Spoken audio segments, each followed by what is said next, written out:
Let's now review this section.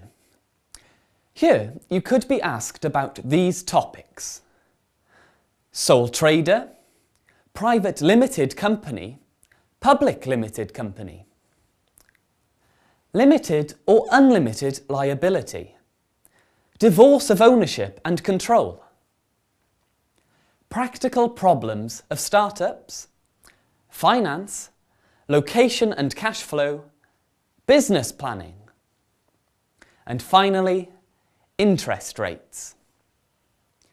The second question we're going to look at is an 8-mark question.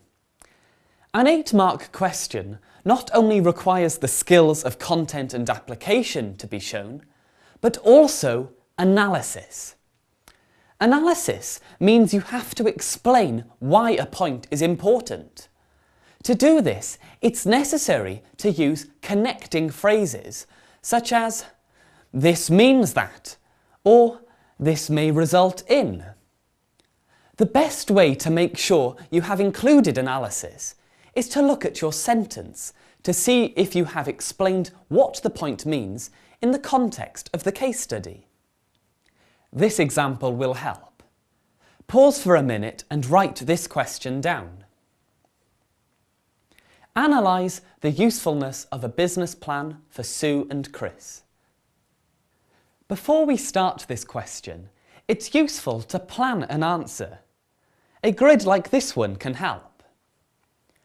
As we can see, on the left-hand side, relevant points can be recorded, and on the right-hand side, application and analysis can be jotted down. Now let's review an answer to the question. Remember, analyse means to explain, giving reasons for your points.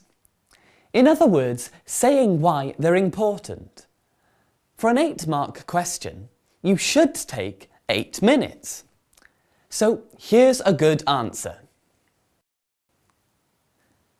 A business plan is a document prepared by businesses to identify the viability of a business proposition.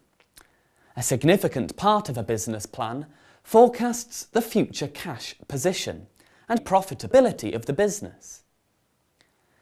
It would have been useful for Sue and Chris because their business is expanding and needs finance for the expansion.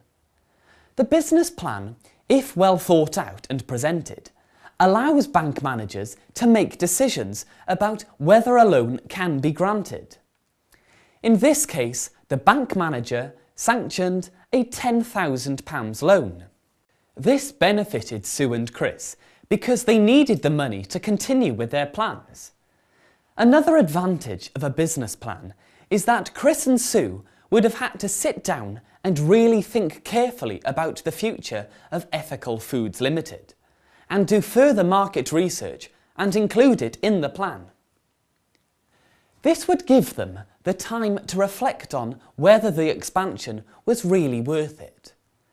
They'd have to consider areas such as the availability and appropriateness of suppliers, whether employees may be required in the future, and the best location for their business.